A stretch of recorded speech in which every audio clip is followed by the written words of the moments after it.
It's time to get sexy, so watch Secular Sexuality Live Thursdays at 7 p.m. Central. Visit tiny.cc/YTSS and call into the show at 512-991-9242 or connect to the show online at tiny.cc/callsex.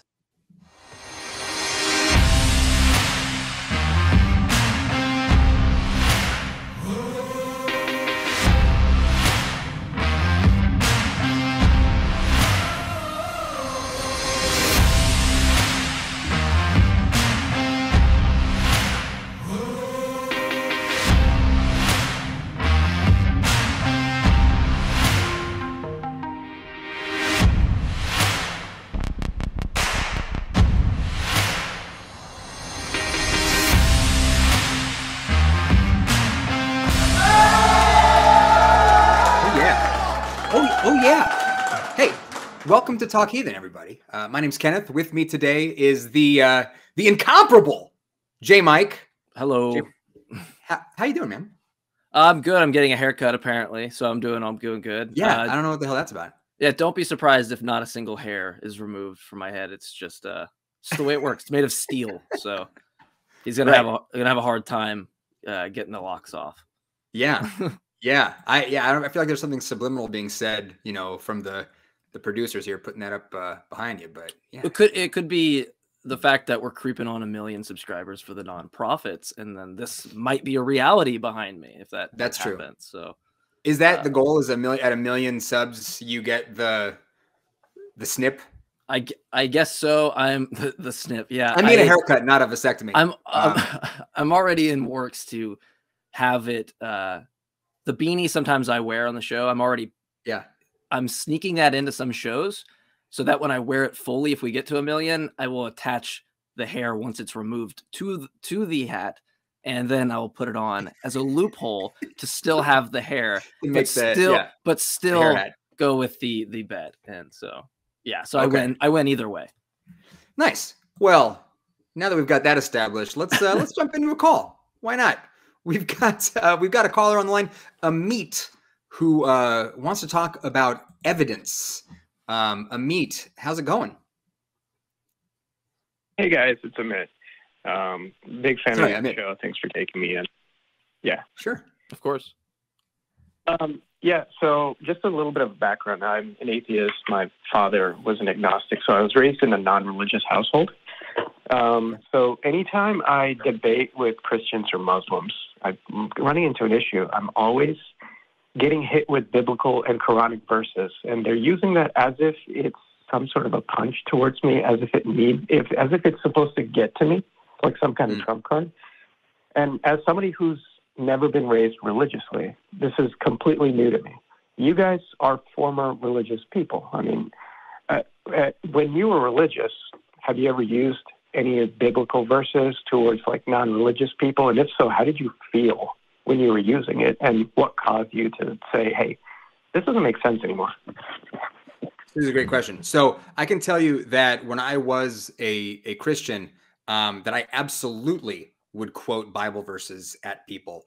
The reason why I thought that this was effective was because the Bible says that the Word of God is effective in this way, that you can just give it to people. And, you know, there's passages that say things like that the Bible is, you know, it's sharper than a two-edged sword, and it'll cut through to people. And, you know, there's a biblical basis for just quoting the Bible at somebody as if that's going to do something.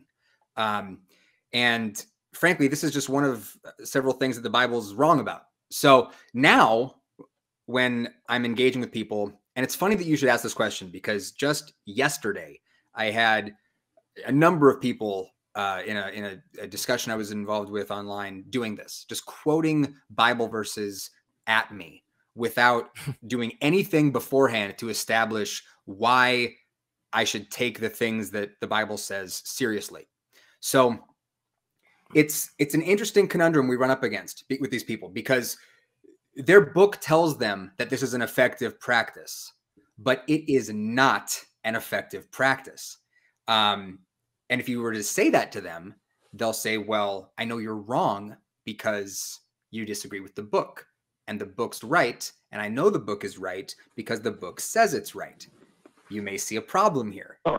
So the thing that I do with people. I'm sorry, say that one more time. Like, do they think you guys come from like a non-religious background where they're like, hey, these heathens have never heard the word of God, I'm just going to throw quotes at them? Like, do they just assume you guys don't know anything about the Bible? That's how it starts. Yeah, and I actually didn't come from a Christian background. I say a spiritualist background because I made things up in that realm that I thought, I was like, yeah, that sounds good to me. I want to think there's more to, you know, nature, and everything is consciousness and all this stuff. And so I have a background in having beliefs that were ill-formed, but from the Christian standpoint, I'm probably more on your side, but I have a bunch of issues with it. So like, one is what's being said to you is just the claim, right? So if someone just says, well, it says so in this book, like, that's fine. I get that that's what the claim is. Two things. One, I mean, you wouldn't take like some murderer's testimony in like some book that say he writes an autobiography. It's like, I didn't do it, right? Like, that alone doesn't establish whether or not he did or not. There's still some independent attestation. Same if I gave you like some physics book or biology book, and then I said, well, you don't understand physics or cosmology. Like, you don't understand some process in stars, like nuclear, I think it's stellar nucleosynthesis or something, where you have like elements fusing, right? Like, I could just go, it says this in this book, right? And that happens, but that's not the basis on why cosmologists believe it, right? It's not because it was written in some book. There's independent attestation at which you apply to the claim, right? It doesn't fall on just the merit of the claim. The other issue is there's an issue with, like, if you're telling me that you're going to use the book, and I can go to Proverbs 3, for example, right? And just be like, trust in the Lord with all your heart and lean on not your own understanding. If you want to take that route, all I have to do is point out that that is a tactic used by con men. Like, that's how people get fooled and tricked in every aspect, is to say, don't lean on your own understanding. Don't lean on independent attestation for the claim, but instead just believe it, right? Like quantum mythicists do this a lot. They'll say, you know, if you don't believe in crystal healing or something like that, it's not going to work for you, which is just another way to say, if you don't buy into the claim I'm saying, it's not going to work from the get-go. And that's just not how the epistemology should work. Right. If you don't set yourself up for confirmation bias, then it's not going to work. Right. Yeah. And then there's a third point, and I sorry I go on long on this, but this is the most important one to me about when you talk about interpretation or reading the text. I have this issue as a non-believer that has always put a roadblock for me believing any of these claims just from the get-go, which is, if the book is God's intentions and desires, whether it's the Quran or whether it's the Bible, presumably what's given to me in the book is supposed to align with God's intentions and desires. Okay, that's not something a Christian or a Muslim is going to disagree with the Quran or the Bible. The problem is that when you read a book, anything at all, philosophy, some book, there's an issue of interpretation, right? This is why we have thousands of different sects that don't agree.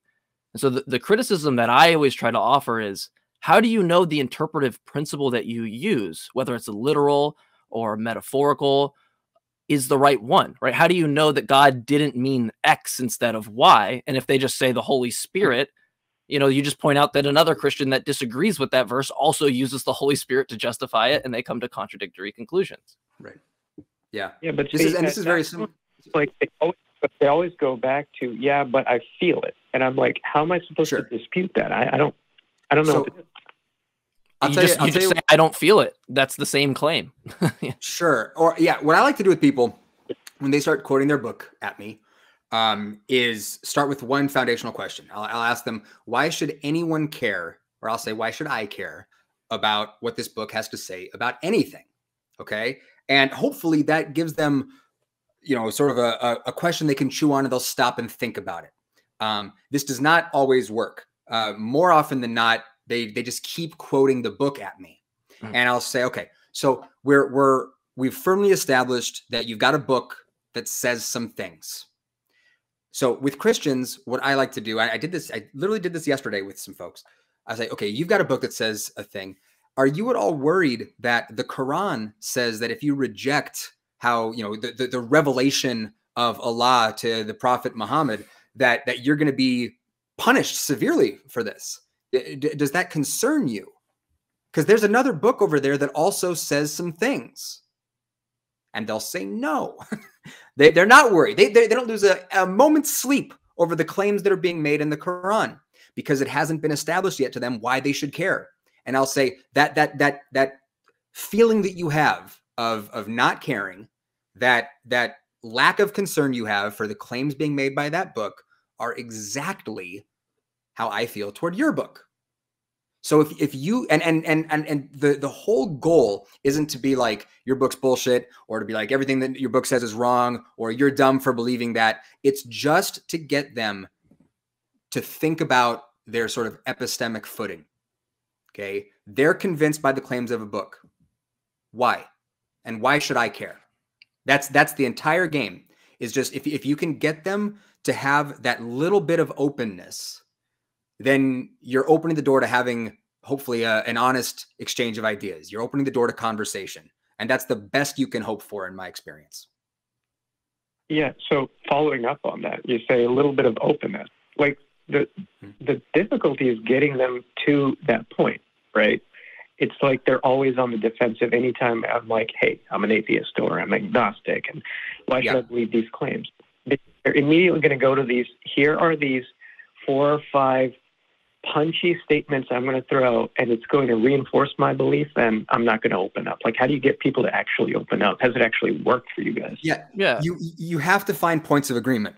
So the thing that I like to do, and Jmike might have a totally different tactic. What I like to do is say, listen, in principle, I don't have any objection to believing all the things that you're telling me, but I really, really care about whether or not the things that I believe are true. So do you care if the things that you believe are true? And they'll say, of course. Well, especially considering you did believe those things. Right. So it'll go, okay, listen. And I'll tell people that Philippians 4:8, when it talks about, that Christians are supposed to think on whatever is true, that verse was what sort of led me away from the faith, because the more I examined the claims being made in the Bible and thinking about whether or not I had good reasons to think they were true, I just didn't. So I had to let them go, because I care about whether my beliefs are true. So I'll tell people, listen, can we agree that we care about whether our beliefs are true? Yes, great. Okay, so how do we go about, what are the methods that we can use to figure out if things we believe are true? So you have to, and once you're there, once you can start applying principles of reason and skepticism, I mean, really, frankly, common sense stuff, okay? That's where you can start to open the door. But if you can't get people to start with, I care about whether or not my beliefs are true, and then agreeing on ways to test claims, then you're not going to get anywhere. Yeah. I would just, I mean, for me, I would add, there's not a silver bullet. Like I'm someone that's going to say, I don't think there's a silver bullet for really either side. Even if you get into like the philosophy side, I don't think you're going to give someone some like argument that's like, oh, atheism's true or theism's true. Right. I don't think that works. It's all going to break down to, looking at things that and then establishing and finding kind of a bread trail of, okay, well, why is it that I know that thing is true? Well, I know X is true because it went through some rigorous standard of some methodology like science, right? Produce some novel predictions for me to confirm it in the future.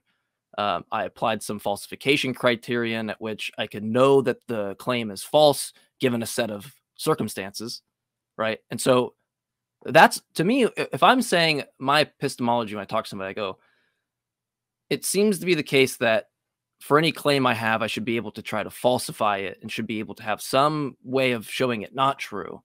And then the other person is so steadfast on a claim at which we can't falsify. We can't even apply some falsification criterion in any way.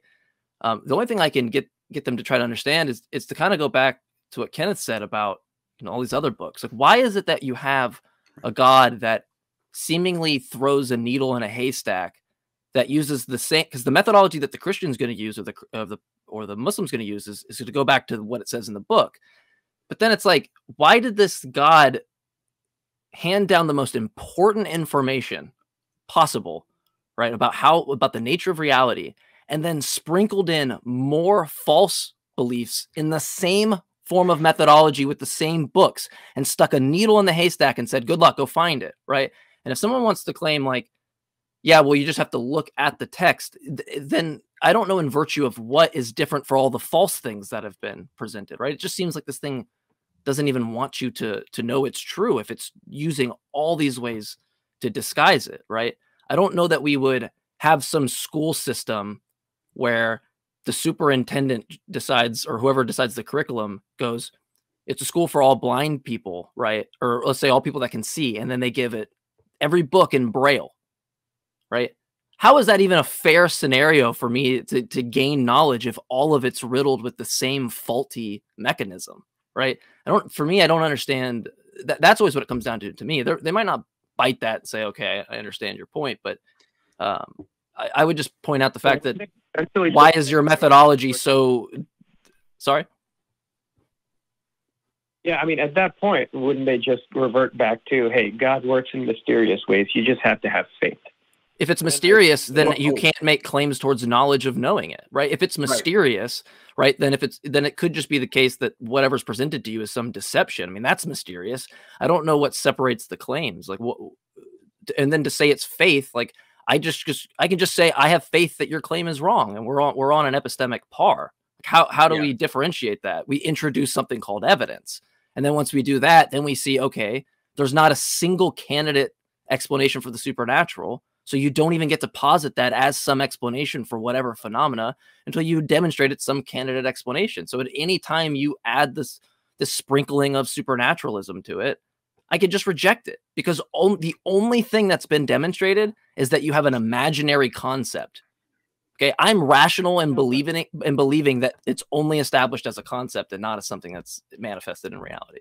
Yeah. And see, and so Mike and I have sort of different approaches. And I think this might be by virtue of just me having been a Christian for many, many years.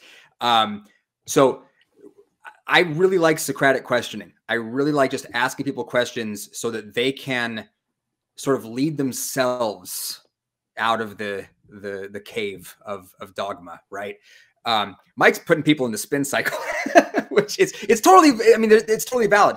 So what I like to do, I love it when the conversation comes back to faith. It might be my favorite thing to talk to religious believers about, because anything can be believed on faith. And you've heard hosts saying that on ACA shows for the last decade or more, right? So if you can explain to somebody that people who believe things that are different than what whoever you're talking to believes, and mutually exclusive things, that other people believe things on faith and they believe things on faith, and you can get them to see that there's nothing that you can't believe on faith.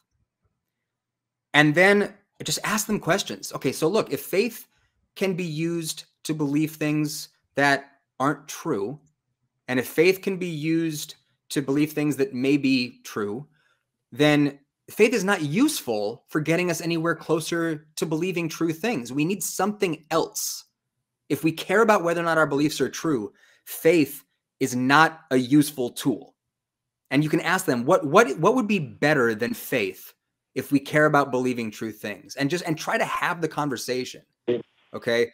Yeah. Because if they can admit that their beliefs are faith-based, then it's a very short little walk that you take them down to being able to say, okay, look, well, so faith is not a path to truth, as you've heard people on ACA shows saying forever. That's huge. So I hope you get people to admit that it all comes back to faith and to their allegedly holy texts, because if they're going to be honest about that, then, you know, it's a pretty easy talk. So yeah, I mean, just get all those steps in order. You know, do you care about whether or not the things you believe are true? Awesome. Okay, this book makes a lot of claims. You're saying you believe those claims based on faith. we know faith isn't a way to get to true conclusions. So now what?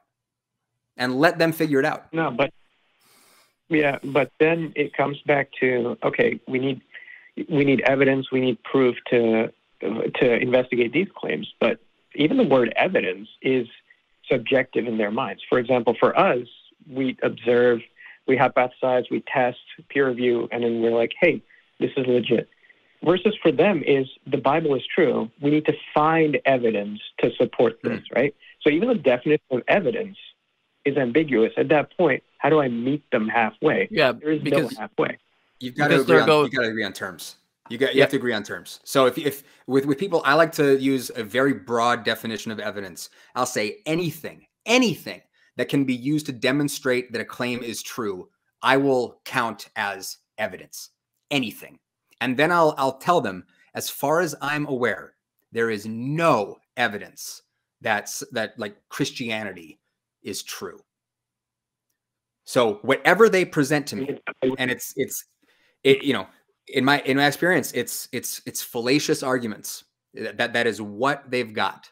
Okay, so it's okay if we can show you that this argument is fallacious, meaning we cannot, given the premises that you've given us, we cannot conclude that the conclusion is true, then this is not evidence, because you cannot use the argument that you're making to arrive at the conclusion Christianity is true. It doesn't jive. So now what?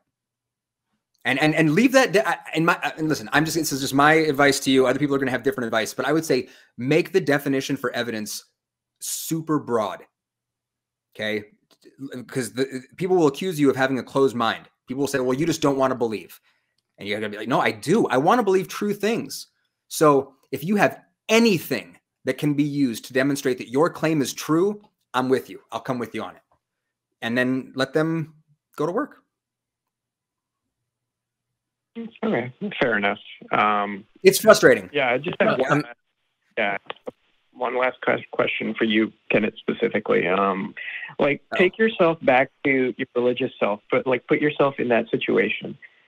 And this is one of the arguments I used. I say, look, this is a God, supposedly a God who created solar systems, moons, planets, stars, quasars, galaxies, so on and so forth. And the proof is he turned some water into wine. Could he not turn off the sun for a brief second and the whole world could record that? Or could he not set off a supernova so every historian could record that?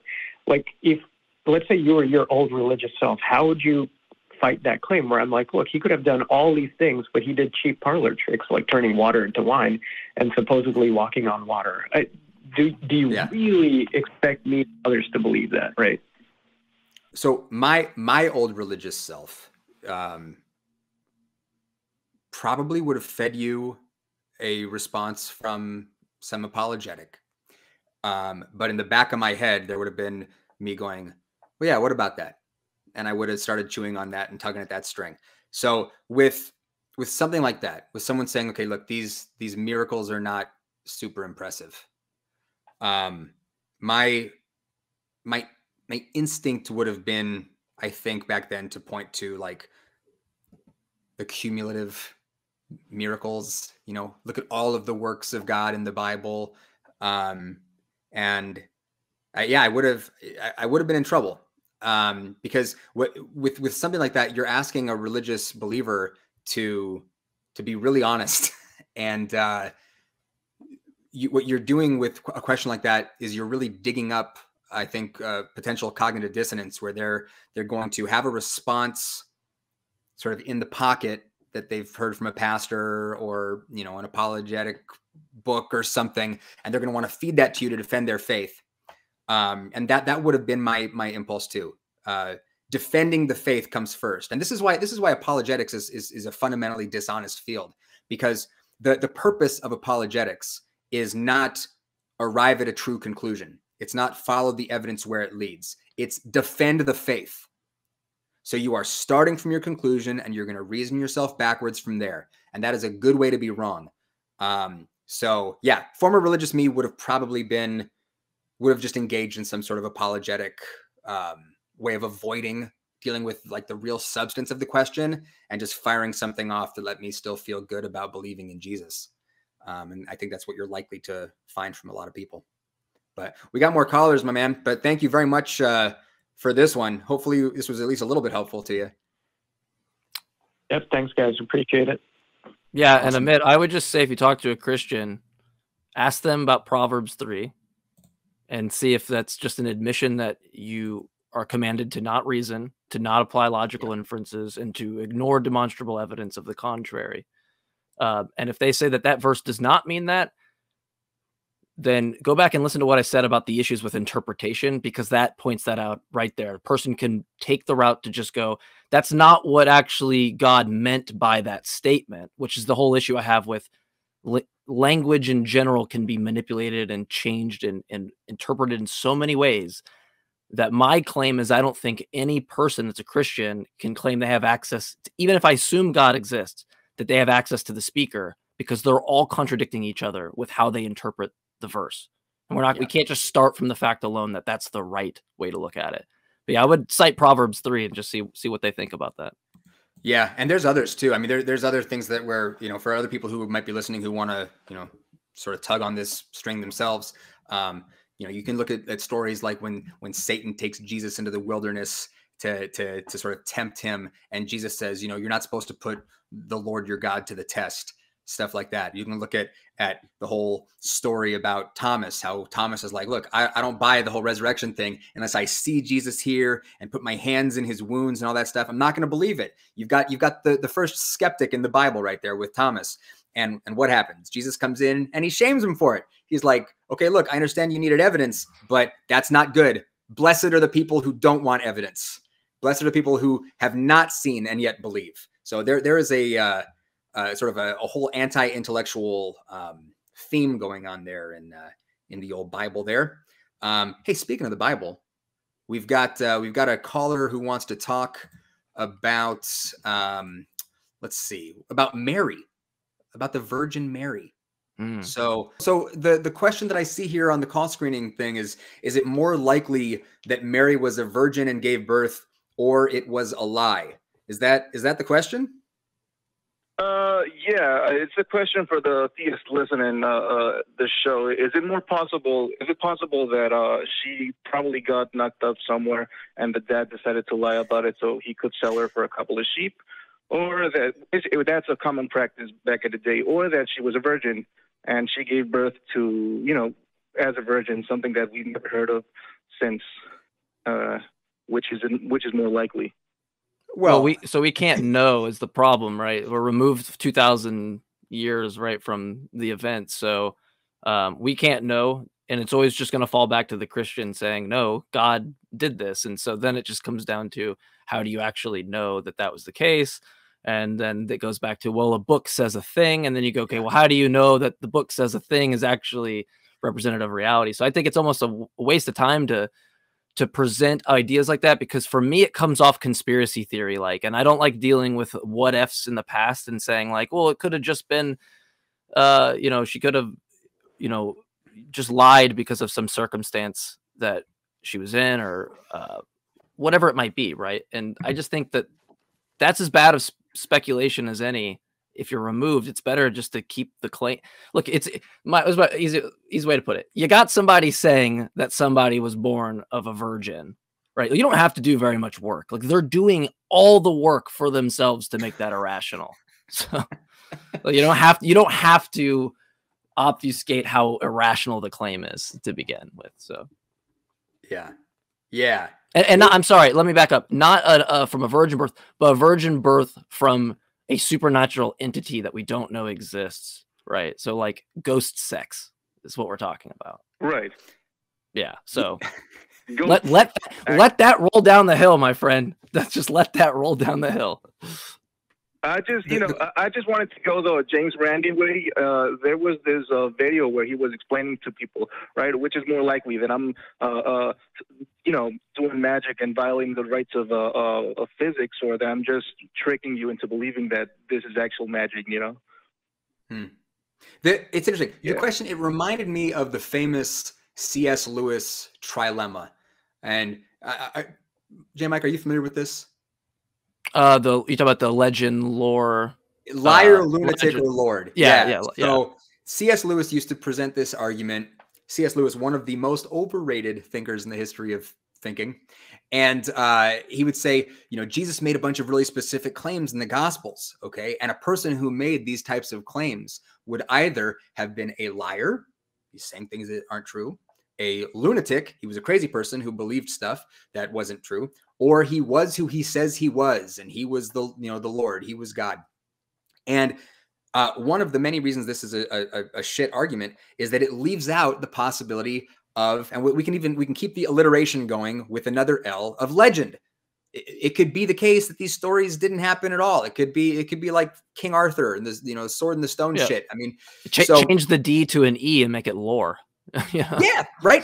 So with something like this, with a question like, is it more likely that Mary was a virgin and gave birth, or it was a lie? I have a reaction to the word lie, I think, because I don't think it's necessary for someone to lie. I think that, it could just be a fairy tale type of a deal. It could just be a story. I mean, there's tons of stories throughout human history of virgin births for various super sexist bullshit reasons.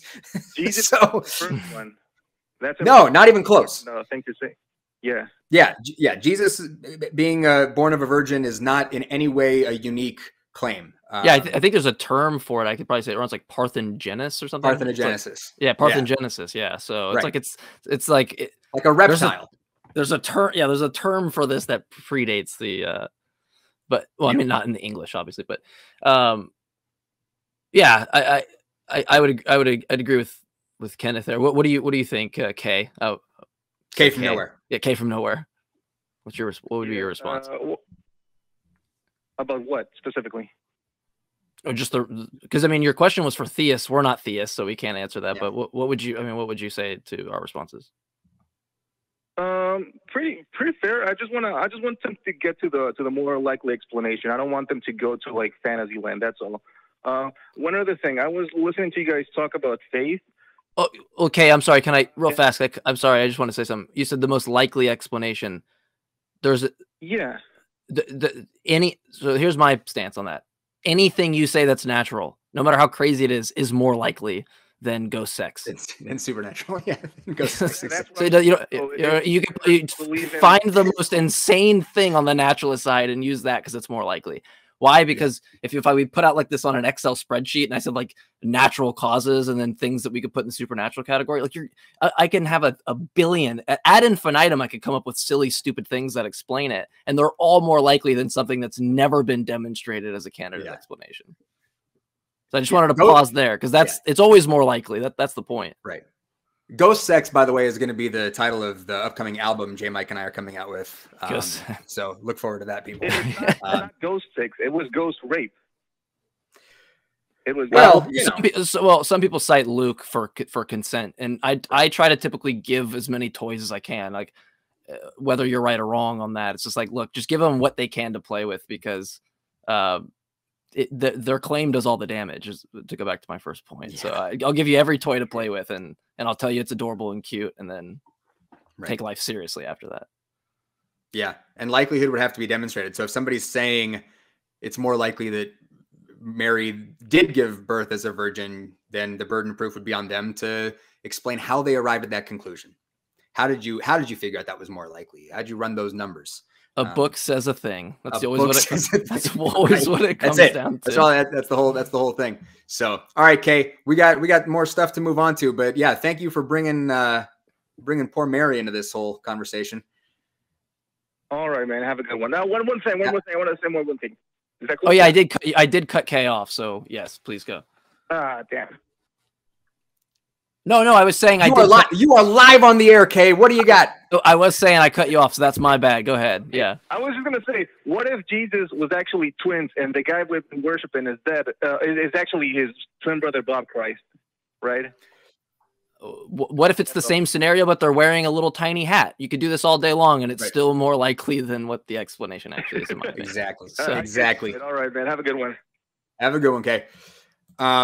Yeah. Hey, look, I just want to take a moment to say, theists, you get priority when you call in. We want to talk to you. Okay. So I was engaged in conversation with people for hours yesterday who are making big, lofty claims about, the state of things with respect to God and what God wants and, what God has said in various books. Call in.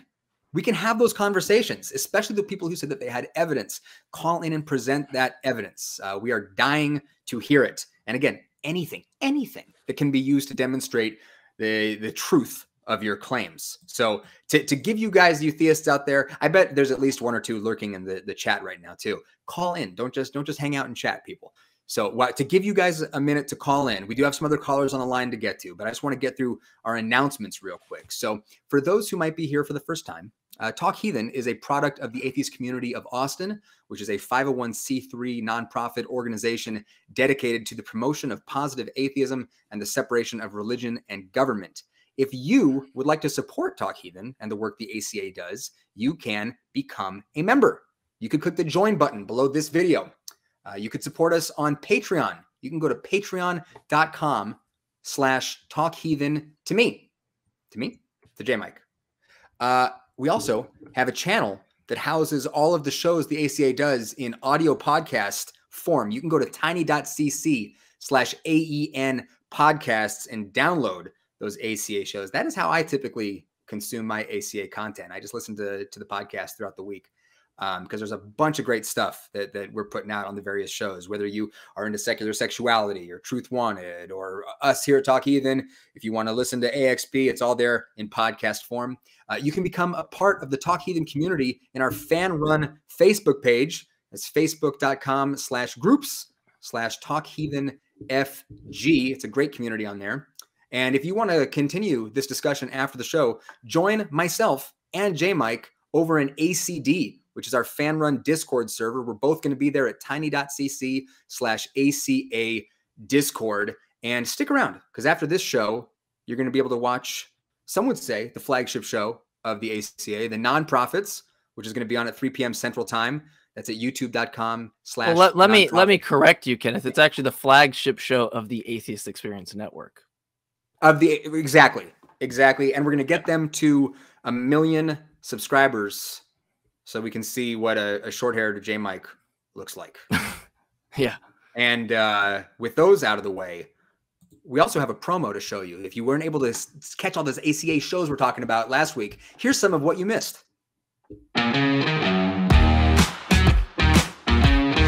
Be the porn you want to see in the world might be my new favorite catchphrase. I'm going to see if I can't get that done up on a t-shirt or whatever else.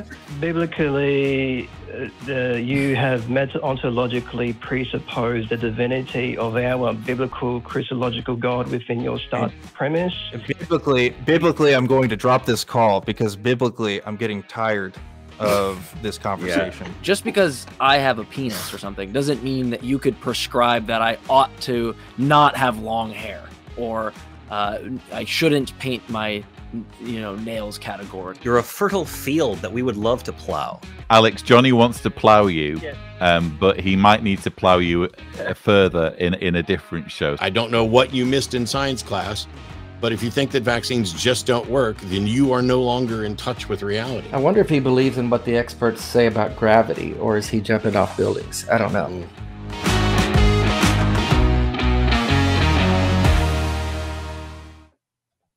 Whenever I see myself in promos, I feel like I'm the kid that's not supposed to be hanging out with all the cool kids, but I'm there. And so I'm just like, what's up? And casually talking about your penis on the air. That's using morality and so, that just go. You know what? Go watch the flagship show, and you can go see. I'm not gonna give anything away. So that's right. That was last week though. So watch both episodes, not just one. You're going to do both of those episodes for sure. All right, we're gonna move on to another biblical question here with Richard in the UK. Talking about, did an historical Jesus exist?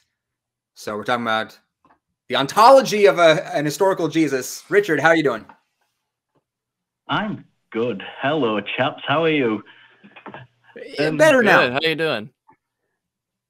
Okay, so I'm going to be honest with you. I nicked this question from somebody in the chat who didn't want to call in, and come on, chat person. I've never heard you two actually speak on this, so I thought it'd be interesting to get your perspective on it. So that's it, really. Did a historical Jesus exist? We can't know. I'm gonna say I'm not a mythicist. Me and Matt did a show. We kind of talked about this at the beginning, and I guess I'm similar to his position in that I'm not a mythicist. I can't claim that there was no historical Jesus. I just don't. I think the lack of contemporary evidence and I'd say the evidence surrounding it is not great. It's all, it all pertains back to, non-contemporary sources, which for me that's if someone points out, well, what about this historical figure that has kind of the same attestation, but we think that person's real? I just go, well, if I find out that person's not real, it doesn't affect me in any way that if Jesus is real and is the Son of God or something, right? So, but even if we strip the Son of God part away, it's just, I don't know how you would be confident in that attestation, I guess is my position. Yeah, and I would say I generally agree with that. I don't have any objection to the idea that there was an historical Jesus, that there was some rabbi with followers talking about loving your neighbor and whatnot. Sure, why not? Do I have any reason to think that whoever the historical Jesus is the individual described in the Gospels? No. Do I have any reason to think he walked on water or turned water into wine or raised people from the dead? Nope. So if there was an historical Jesus, I don't really know anything about who that person was. Would be my standpoint. I find that the question of if there was an historical Jesus typically has very little to do with the actual person that people are talking about when they're talking about Jesus. So Kenneth, would you say that about as a Bible character? Yeah, would you say that Bible character, because actually it brings a good point. Would you? Because if you're going to say that Jesus, I'm going to say firmly that one does not exist, and you would presumably say the same. I have no reason to think that character was a real person, or that the events described in the Bible actually happened. None. And the same thing could be said of like an historical Moses. I have no reason to think that that any of that shit happened. So this would be my position with respect to many biblical figures. I think it comes down to like what's more rational, and it seems to be not accepting the positive belief.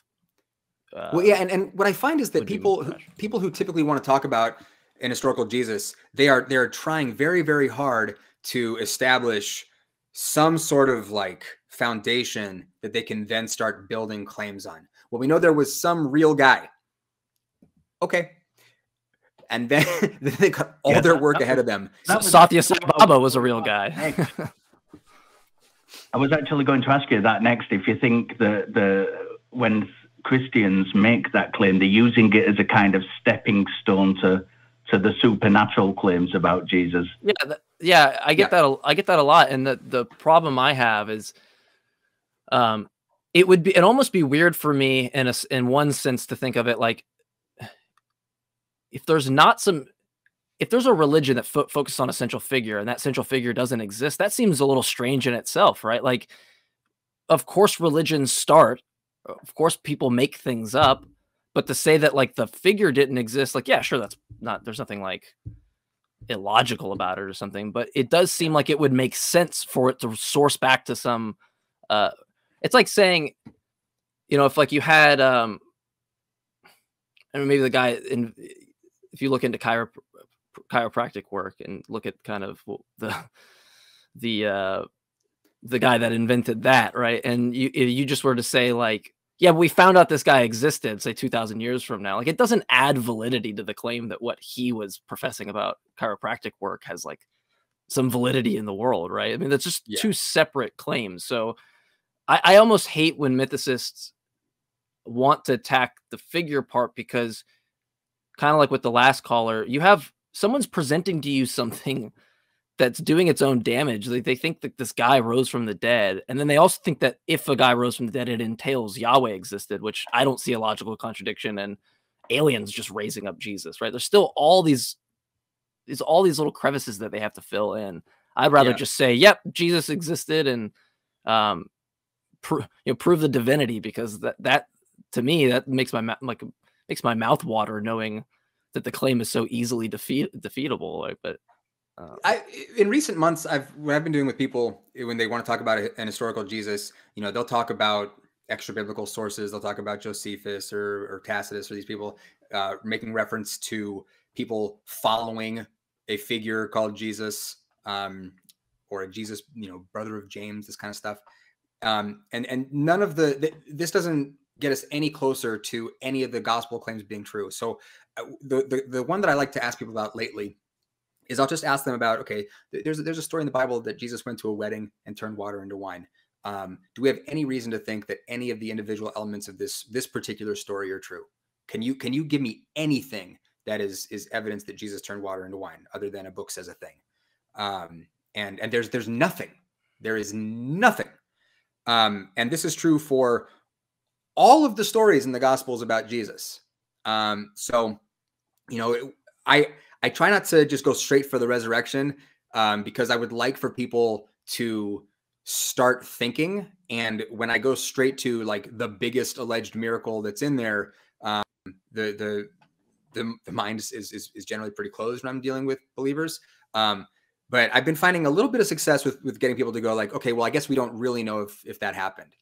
And once we get there, we can start having big conversations about the bigger claims. So yeah.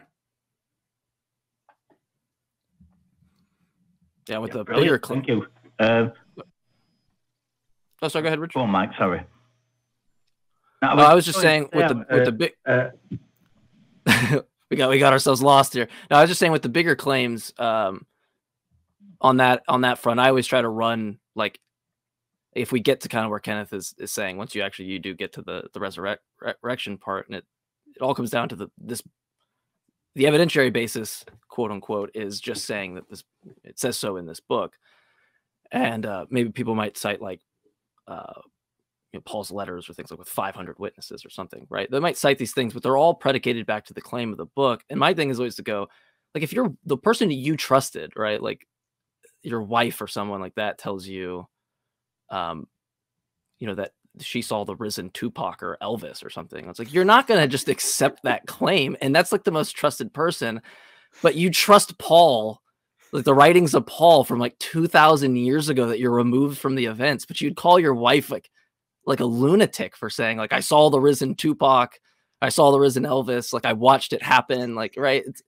So when you get to if you finally get to that step, I feel like if you get there, I mean, it's like, you should point out the absurdity pretty obviously there for me, at least. It's just, you don't accept this from credible sources, but this person you've never met is somehow more credible than your wife that you actually know. Okay. Got it. Cool. I wonder how she feels about it, but yeah. So, but yeah, hopefully that shines some light there, Richard, on our positions with respect to the historical Jesus. Yeah, thank you very much, guys. I appreciate it. I'll speak to you soon. All right. Have a good weekend. Yeah, it's an interesting, it is an interesting question. And I'm not a mythicist either. I find myself having to separate whatever people are saying about an historical Jesus from the Jesus they're actually talking about. Because it's never been the same thing in any conversation I've ever had on the subject.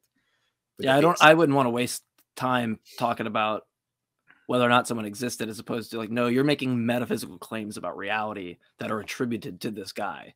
Right. Okay. So making specific claims about things this person allegedly did. Yeah. Right. So I'd grant you the first stepping stone. He existed. I'll even say 100%, just so that you don't have any issue going forward of like, but do you doubt Jesus? No. I'm with you on the existence of Jesus. Now get me to it matters, because I believe Sathya Sai Baba existed. didn't mean that the claims of miracles that he professed were actually true. It's a secondary investigation, but he did have a sweet haircut, though. Let's move on. We've got repeat caller Setuf calling in from España with a question that I don't know how to answer. The question is, what are your thoughts on the horny violinist analogy? And I've never heard it, so I don't know what my thoughts are. Hi, thanks for taking my call. So sure. Yeah, it's a relatively new analogy. I actually came up with it with a friend today. Shout out to Kenneth, you haven't heard about I feel less bad about not hearing about it before. You haven't heard about it? It was came up with today. I'm out of the loop. In private. Okay, cool. Yeah, let's hear it. I did already mention it on Truth Wanted. So we just modified it and made it the horny violinist, but it was already modified on Truth Wanted on Friday. But in any case, if you're interested, I would like to run it by you and hear what you think about it. Sure. Can I say one thing, and maybe it might go between you and Kenneth. I'll say one thing is that I don't care about analogies really when it comes to this, because especially if we're going to just get to abortion, my answer is pretty simple. You're not going to trump the right of a person's own autonomy. I mean, that's just a simple principle. Whatever analogy that's drawn, I'm just going to go, yeah, that person didn't have the right to use the other person's body. But so I just wanted to point that out, that analogies don't seem to be successful in that way. And also, it's not the actual scenario which we're talking about. But anyway, but we don't know where this is going. We don't know where this is going. I'm just pointing out that you guys might take this, and I probably will just listen. Okay, well, we'll see. I hope we don't lose Jmike. So, okay, what is the horny violinist analogy? Okay, so I just want to hear your thoughts. So I'm just going to go ahead and describe the scenario. So let's say there is a horny violinist who wants to have sex with me. And in this hypothetical, I have a condition which could make the next person I meet after having sex with a violinist actually physically depend on my body, right? So let's say we do have consensual sex, and after that, it happens that a third party becomes connected to me in such a way that disconnecting them will most likely result in their death. So now for this scenario, I've got two questions for you guys. The first one being, would you say I violated the bodily autonomy of the third party? And the second one would be, do you think it's immoral for me to disconnect the third party without their consent? Did you violate the bodily autonomy of the third party?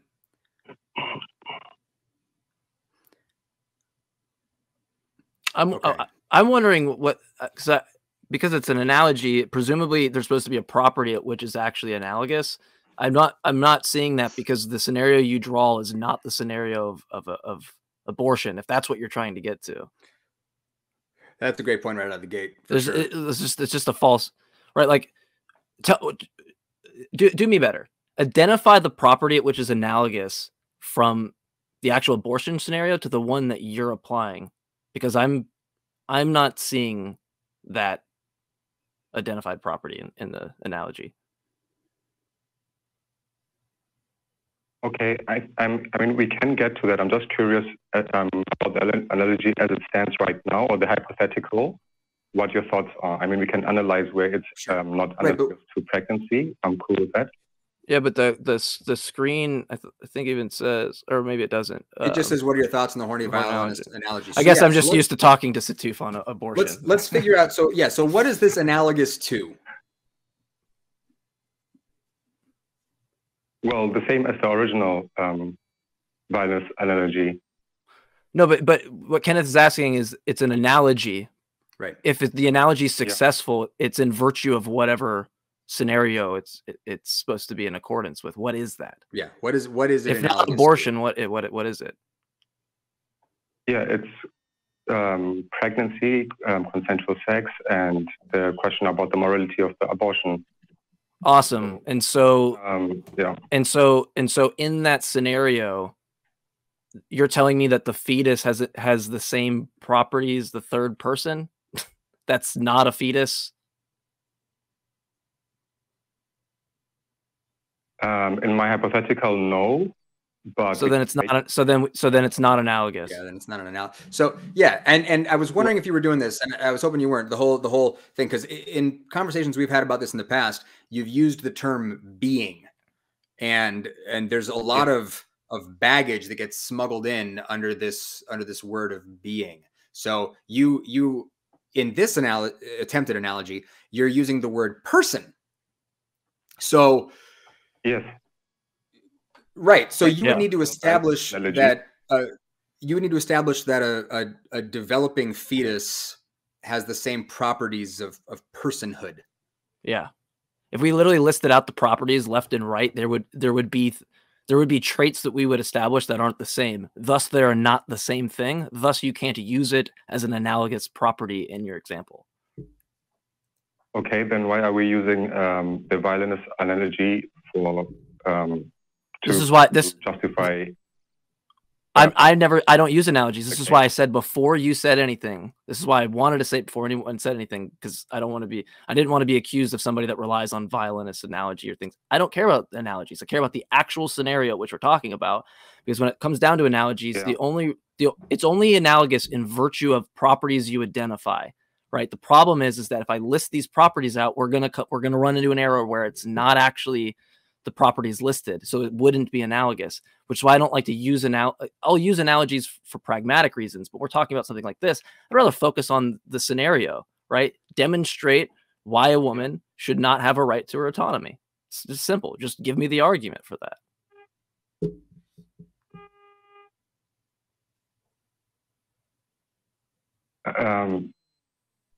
Because you're saying there's a situation where she loses that right. So yeah. So please illuminate for me and the audience where that.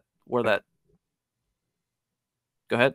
Well, I'm just asking you your thoughts on this violinist analogy, because there is a violinist analogy which is used to justify or to show that bodily autonomy does the right to somebody else. I get that. I don't run that analogy, so I don't know why you're trying to straw man the position as if I would accept the analogy in the first place. I could not, but I don't know why you're just trying to bake that in there to fit what you want it to do. No. We've established that this analogy doesn't really work for what you're trying to use it for.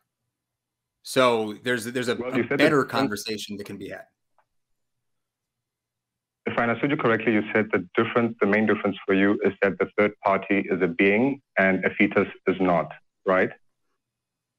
Well, if you're going to make some sort of positive claim that a developing fetus should be classified as a being or as a person, and that therefore it's analogous to this hypothetical that you're proposing, you're going to need to demonstrate that there's something to that.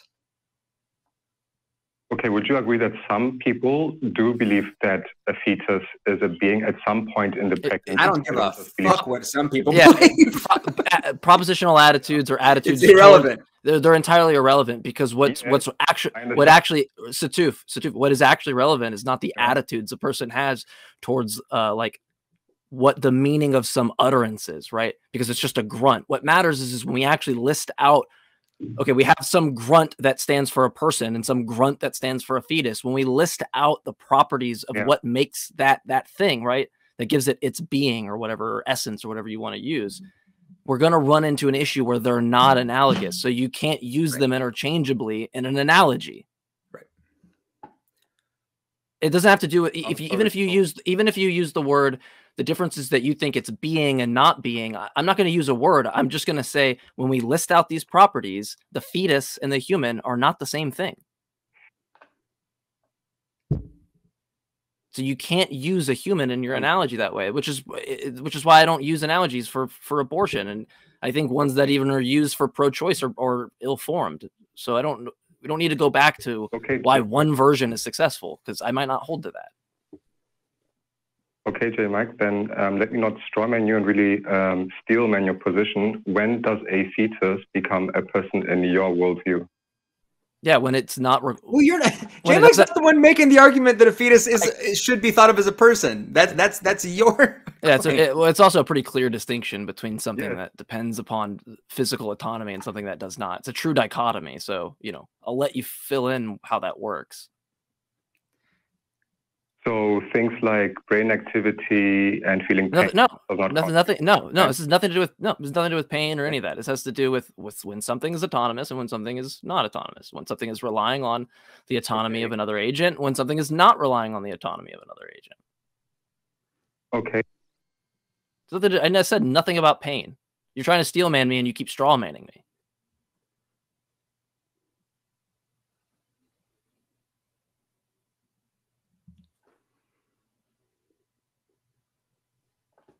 I mean, I don't really know what we can do because the analogy's already been, in my opinion, destroyed. I mean, I've already established that one thing is a property of depending upon a human, right from the offset. It's formed in that matter, and then the other is not. And then the other is some weird scenario that's not even actually like tangible to the reality we experience.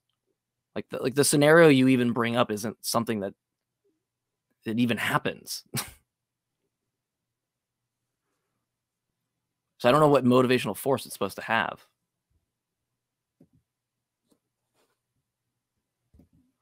I think I don't know if we lost Setuf, but it's showing that Setuf's still on the line.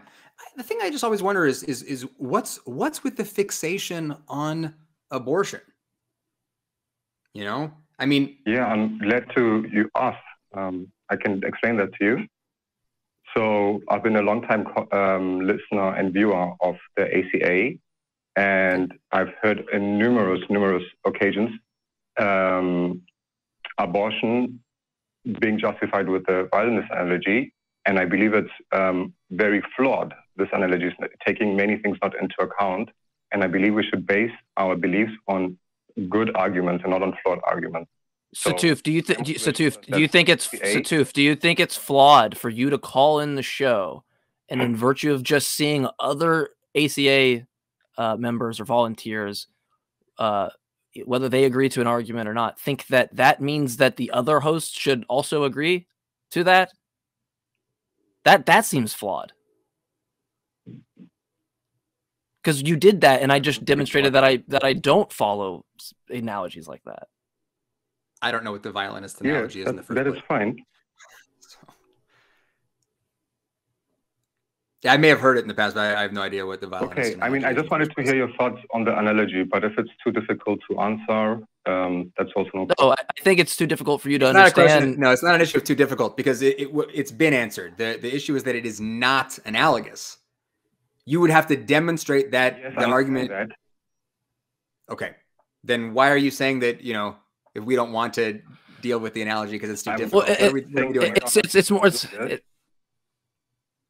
It's more simple than that, because if you actually had an analogous argument, it would, for the same reasons why I take the position on abortion, I would have no issues accepting on what is an analogous situation, because I would see, oh, okay, there's a scenario here that's analogous to say that one person's bodily autonomy is going to be violated. Yeah, I'm not going to go with that. But the problem is you didn't establish that in virtue of a property that defines properties that define a fetus versus properties let's say that define some human, right? You specifically used a human in your example.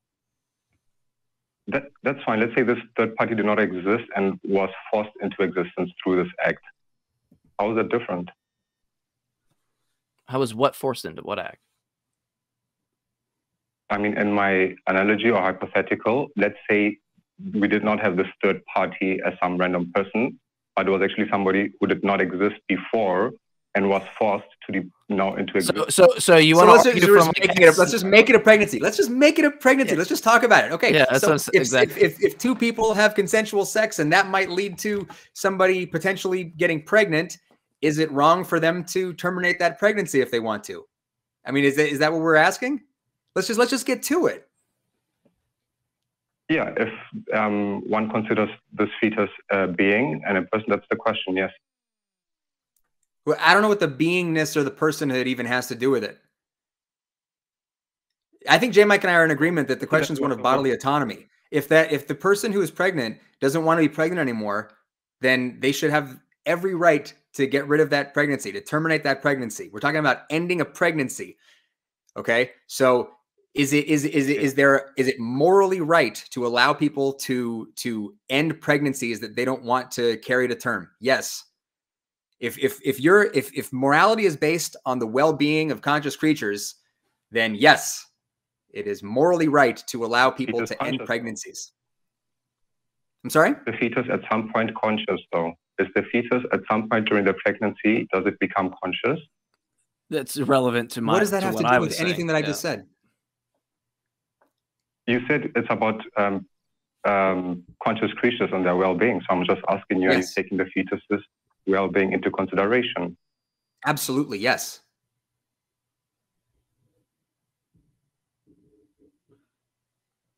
So too, if he's you can take something into consideration and still apply a principle that if that thing has regardless if it has consciousness or not, it doesn't have the right over to live at the expense of another person, right? Another conscious creature, right? So I don't know where your hang up is on his position or even my position. If I was to say consciousness doesn't matter in my formulation at all, it's just the bare bones autonomy of the person that right, that has their own autonomy, right? So and which side you go, I don't know where you're spotting a hang up or an issue. Is it a moral good to allow people to have autonomy over their bodies? Yeah. Yes, not unlimited though, which you have agreed, I think, with me, Kenneth, on a previous call. But yeah, I would agree. But it goes back to this whole thing of like, a person's right to swing their fists ends where my face begins. Absolutely. Exactly. Yeah, but these are not analogous situations. Someone swinging their fist around and hitting me in the face is not the same as an individual terminating a pregnancy, for obvious reasons. I'm not even going to insult your intelligence by getting into why that is, because it's. Come on. Yeah. No, I agree with you. They're not entirely the same. But anyway, I really just wanted to hear your opinion on this analogy, even if it's not analogous. I thought it's an interesting thought experiment. But still, thank you for the respectful conversation at the end of the day. Yeah, sure. Cheers. Sure. Yeah. And honestly, at some point, when you call in, it has you listed as a theist. I would love to hear you get away from the abortion stuff sometime and talk about what you believe and why with respect to a God belief, because that's kind of what this whole show's about. I talk about fetus rights and also animal rights, if you are open to talk about animal rights and the morality of paying for animals to be slaughtered for our taste. Are you a theist? Do you believe in a God or gods? Yes, I am a theist. Well, according to your definition, I call myself a believer. So I'm not religious, but yeah. What's the distinction? Also talk about this in a previous call. You believe in the proposition God exists, right? That's what you mean by believer. Yeah. Cool. So you're a theist. Okay. Yeah. I wouldn't say I'm convinced, but yeah, I believe it. Wait, you say I just got to dig in on this for 1 second, and we'll move on in a second. But okay, so it sounded to me like you just said you're not convinced, but you believe it. Is that what you just said? Yeah, that's exactly what I just said. Yes. What is your definition of belief?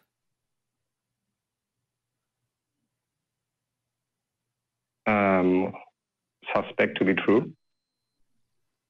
Suspect to be true? You don't think that when you believe a proposition to be true, you're applying some sort of conviction? Yeah, I would say it's the mental state of being convinced that a claim is true. Yeah, I wouldn't say I'm really convinced. I would say I have a suspicion or an intuition that it might be so. So that's why I just say I'm a believer. And an intuition that it might be so. Well, is that based on anything? Is there any sort of what's the rationale there? I mean, we did discuss this some weeks ago. I'm sure you forgot it. It's basically, I think you call it the argument from incredulity or something like this. My English is not the best, but basically, I cannot explain consciousness and thus have a suspicion based on no evidence. Gotcha. Well, okay. Well, that would be a very interesting call to dig into sometime. I'm kind of getting the sense that you're not trying to have that call right now. So we're gonna move on. But thank you for calling in. We got a couple more callers to get through. Have a great week. Guys. Yep. You too. All right. Bye. Thank you. Okay. So really quick, super quick. Before we go, not too quick. Before we move on, we want to take a minute to thank our top 5 patrons. Okay, because without them, frankly, none of this shit would be going on. And we like that this shit's going on. So thank you to CJ Dennis, Eric Tweet, Dingleberry Jackson, Balam's Donkey, Paul Leah, and an honorary mention to number 6, Anthony Magnabosco. Hey. Who's that? On a scale of 1 to 100, I am 100% appreciative of Anthony Magnabosco and the rest of our. But how do you know? I have a justified true belief that all those people are awesome. You're gonna run into Anthony on the street, and he's like, "I saw the show, and you were convinced that you expressed a very high degree of certainty." Yeah. That but what if I'm just a bad guy or something? What if I suck? What if this is, what would it take to convince you that to move you off of certainty, to be open to the idea that maybe I suck? Yeah. Nothing. I will not change my mind on this. Okay, we got a couple callers to get through, and we're running low on time. So let's dive in. We've got AR calling from an undisclosed location. AR is in a bunker somewhere. It's actually called R. R. Yeah. I don't know. Maybe. Hi. It says here that you want to talk about how positive atheism and veganism overlap. Is that accurate? Well, that's kind of sort of. I think that the call screener was paraphrasing me to somewhat accuracy. Anyway. Okay. But that's what we strive for around here, is somewhat accuracy. Yes. Well, I'll try to clarify. And first of all, thanks for doing the show. I've been watching for years. This is the first opportunity I've had to call in live in all the years I've been doing it, because I do a lot of animal rescue work. And that's where in the positive atheism comes into play. Some time ago, one of the hosts, it may have been Matt, said that he'd like people to call in, atheists to call in and talk about the good work that they do. And I'm not bragging, but I am very proud of what I do. In the years I've been, I focus mostly on cats because I relate best to cats. I've helped some dogs also, but the number measures in the thousands that I've helped save. Awesome. And I am genuinely proud of that. A lot of times people tell me that I'm doing God's work. And my response to that is, well, rather open atheism. I say something like, if there were an all-powerful, all-loving God in charge of the universe, then atheists like me would not have to be needed to help rescue his most innocent and most vulnerable creatures. Sure. If it's God's, if it's God's work, like, why isn't he doing the work? Yeah. It's always my. Are we talking about the God who drowned all the animals in that big flood, right? Yeah, no, there's that, and sometimes I just say, "Oh, I wish he'd do his own damn work." Yeah, right. That would be my exact response. Because if I don't show up for work and my boss is like, Jmike, I'm doing your work for you. Like that's usually not a good thing, right? It's not like, But AR, so we got a couple of callers that I still want to get to. So let's dig in here. So what is the question or the claim here we're exploring? Well, actually, the one of you paraphrased Setuf, and I'm cursing him now for forever ruining analogies for the program. But just as a point of contention, Setuf's pronouns are she, her, I believe. So we're not. I'm sorry, my mistake. All good. I try to respect people's pronouns, but I'm not batting 1,000 there. Sure. Anyway, you might not have seen one of you said this demonstrate why a woman should not have bodily autonomy. Can you demonstrate why a cow or a pig should not have bodily autonomy? Well, that was in reference to something I said. Yeah, so it's also going to help kind of understand my background from like a meta-ethical standpoint. I think when we talk about like morality or what good is, is in virtue of values that people have. So I don't know that there's this like objective good or objective wrong. I'm more of a humanist. So I care more about the flourishing of human species. But as of recently, I think I said on one of the last show was that I've actively tried to be vegan because I do care about the suffering of conscious creatures, obviously. But my principle doesn't start with like all conscious creatures, you know, animals included, should be just inherently respected. Though I sympathize with that position. I'm still trying to work it out from the veganist standpoint. I just don't know that aligns with my set of values. Is really what it comes down to. Okay. Well, I tend to broaden the well-being, respecting well-being of conscious creatures, not just respecting the well-being of human conscious creatures, because they all suffer. And I don't think you can demonstrate that one suffers more than the other. But I actually have a couple of thought experiments that might help you on the way to becoming vegan. I'm assuming that we can agree that animal abuse is wrong and that what animals go through on the way to becoming food constitutes abuse. Can we? I would say without a doubt, you know, factory farming would definitely fall in the realm of animal abuse. That many of the practices that we have are absolutely reprehensible in terms of how we. I mean, I hate to even say care for animals when they're being prepped for slaughter. It's disgusting. Oh, it is. And so, you know, even if we agree that the maybe 1% of animals who are not killed through factory farming don't go through abuse, we're in 99% agreement there. So I have a couple of thought experiments and I actually found it rather easy to become vegan. I went to vegetarianism first, but I found so many meat alternatives, plant-based meat alternatives.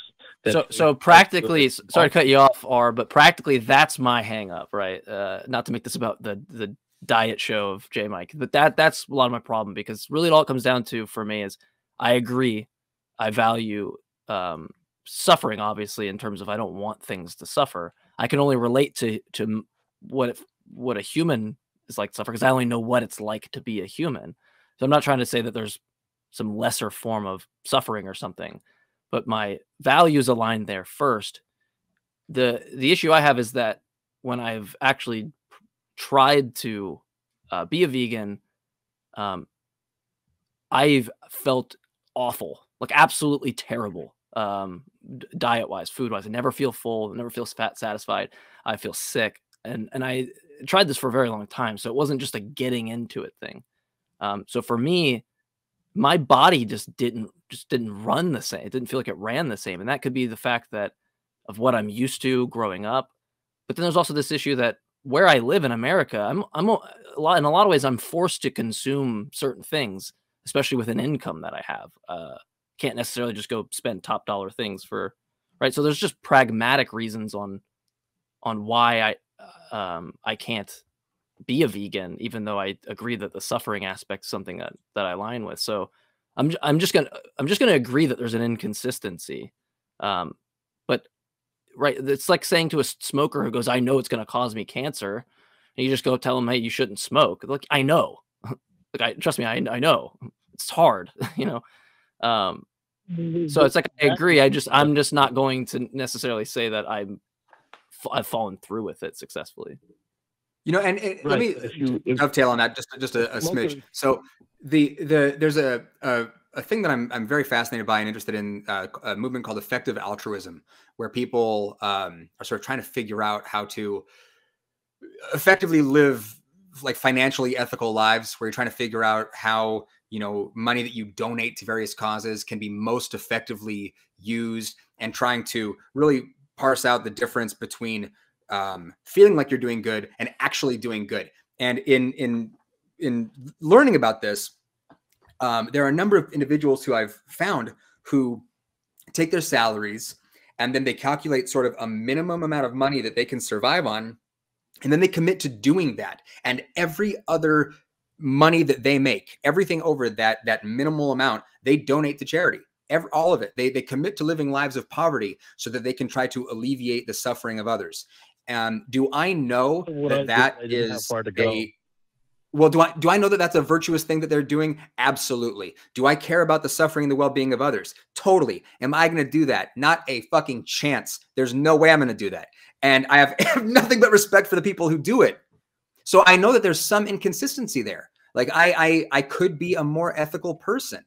I could go that extra mile. I could do like what Jesus tells the Christians to do that none of them do, which is to sell everything that you have and give that money to the poor. I could do that.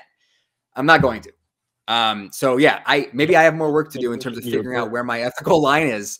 But I kind of feel the same way about veganism, that it's like a very virtuous thing that people are doing. I want to minimize the effect of things like factory farming. But for whatever reason, I just can't get myself there in terms of just fully committing to a vegan lifestyle. And I've done like something maybe similar to what Jmike was describing, where I tried living like a plant-based life for a couple months last year. And yeah, I felt terrible and went back to eating meat.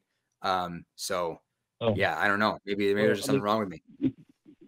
It's not for me to say, no, you didn't feel that way, because that will be ridiculous. But I wanted to get to my thought experiments.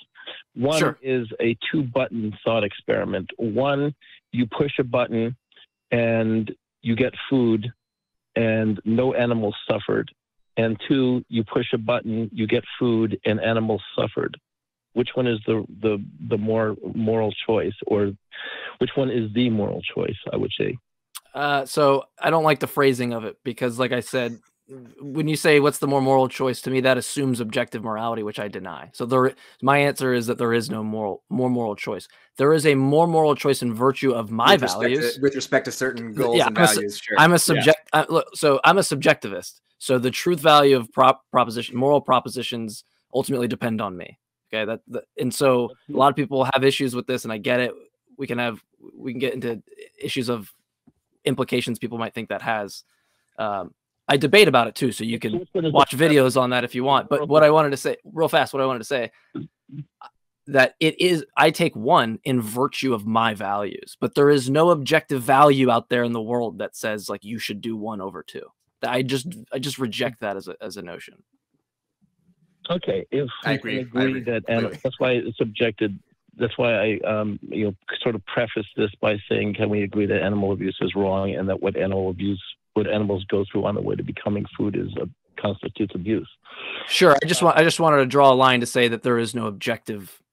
Like if I say that yes, one is more wrong, we have not established to somebody who disagrees that is what we ought to do. We've done no work to establish that. I can actually go. I can go along with that. So we have to have obviously on any discussion of morality, we have to find some common ground, and that's why I wanted to find the common ground before doing the thought experiment. 100%. Yeah, you've done nothing wrong. I'm just being overly pedantic. So. Okay. Well, I'll try to do something wrong today at some point. Anyway, the other thing is that if I allow that these animals, cows that contribute their milk for dairy or their flesh for meat, or pigs for meat, if I allow for them that they are conscious creatures, if I could communicate to them while I'm in the frozen food section, because I mean, look, I like ice cream. I don't eat it anymore because there are soy-based alternatives to ice cream. But before I found these, I had to resist daily whenever I would go to the supermarket buying ice cream. And I imagined myself looking into the long-suffering eyes of a cow who had been in a cage only slightly larger than herself, who had her offspring robbed from her every time she gave birth, so that the milk would go to ice cream and milk rather than her babies. What would I say to her to justify the suffering that I was contributing to? And the answer was nothing. I had to look, ultimately I had to look towards my own empathy. Right. And I don't know if this is going to help you get there, because I recall Jmike, maybe last week or the week before, saying that, you know, if there was someone who could, you know, say something to help him along the way, and I hope maybe this does, and also try eating a whole lot of pasta. What I was going to say was providing the actual thing for me to buy and eat, and it doesn't kill the bank, because I am a broke college student. So if it doesn't kill the bank, then that's the more the advice. I already agree with right. Well, and I would agree with the value assessment. Go, yeah, I would care about the suffering of that animal, right? The difference from me and from that aspect is more of a practical and pragmatic one. It's just I'm gonna agree that I'm inconsistent at some point, but that's not the only place in my life I'm inconsistent. And I think I said this on the last show as well. I call my family more. There's a lot of things I could do more of, right? And that I'm inconsistent with. I don't know a single person that does it. I don't want to prop that up as an excuse. I just want to prop that up as I recognize it, and I do want to work towards it. But if I go on suffering and feeling like shit because of my efforts to not make someone else, or it's not someone else, but some food source that has already been killed and ready for me to eat, then I don't really know how I get around that. And if someone, that's what it comes down to. If someone can actually provide that, then that issue goes away from me.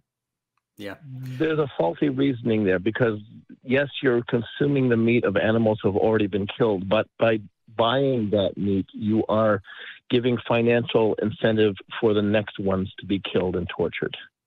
Well, there's always going to be I mean, I agree with you, but there's going to be financial,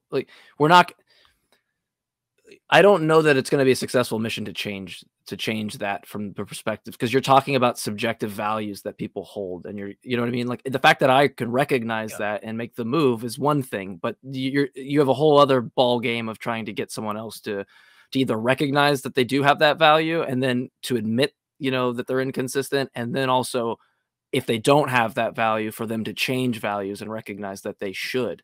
Right. There's that whole ball game to play before then. And then you could talk about like that somehow changing the effect. But as long as we're in a capitalistic society where there's profit to be gained, I don't know that stops, but that's just my opinion. So. And honestly, this conversation is an interesting one. I feel like this would be a great one for the Talk Heathen Facebook group, where people can, you know, pitch in all kinds of different ideas, and we can, you know, bat this thing around and you know, explore it. In the meantime, we do have more callers to get to. Thank you very much for calling in. I want to get to, just because, like I'm always saying, the theists get priority. So we've got a theist on the line that I want to get to. So we've got Zealous in Missouri, who is saying, just want to talk about the existence of God being logical, and wants to use another analogy. So, Zealous, let's talk about the existence of God. Hey, what's up, boys? What's up? What's happening?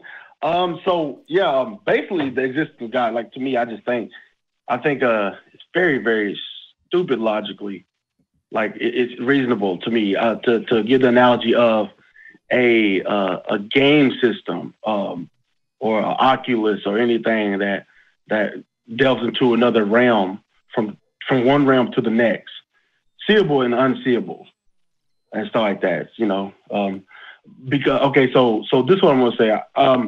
After being into animation and stuff like that, and all this stuff, this virtual reality stuff, before it was all popular, or whatever.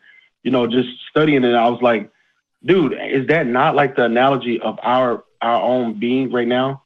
Like, we come from a realm that we did not even know about. We never, you know, we didn't exist there, but there was particles put together to make us come to existence, you know what I'm saying, the order. So I'm thinking, so Zealous, if I understand you right, the more that we have purported evidence towards things, or the more that we learn about the world around us, right, the more things that creep in, right, the more things that we start to know. I mean, that's we don't start from knowing everything. So clearly you have to get to this point, and some of that knowledge that creeps in is going to be, whoa, okay, this is not what I expected. And then if you use like the virtual analogy or virtual reality, which, by the way, I have an Oculus.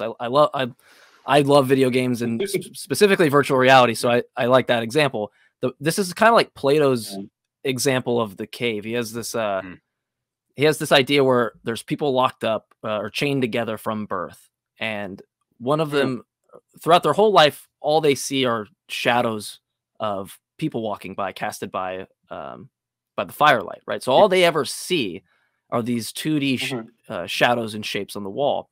And one day, one of them breaks free and goes outside the cave, right? Blinded by light, sees that there's depth, that there's color, that there's three-dimensional shapes, right? And he rushes back in and tells the other prisoners, there's this whole world out there that's right. It's three-dimensional. It's got all this stuff that's what's being casted as shadows is not the real reality. And they all laugh, right? What are you talking about? That's not been presented.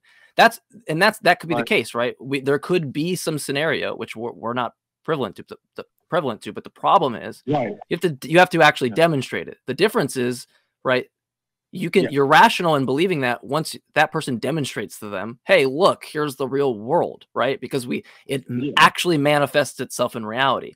Religious claims don't do that. They just hide in this category of it being hidden. So there's like this sliver of hope that maybe it exists, right? But the problem is I can do that with any claim I want that hasn't been proven. It can hide in that category, right? That's the problem. It can. But okay. So I know what you're saying, because you can go into allegories, different type of analogies to like attach it to that. Yeah, that makes sense. And so many moral lessons you can like tie to any lie to that situation.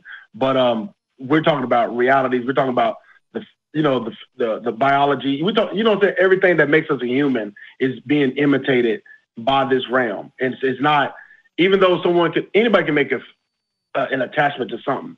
But what I'm saying to you, this is like one of the closest to match with the physical realm, the game realm and the physical realm. And you mean like simulation?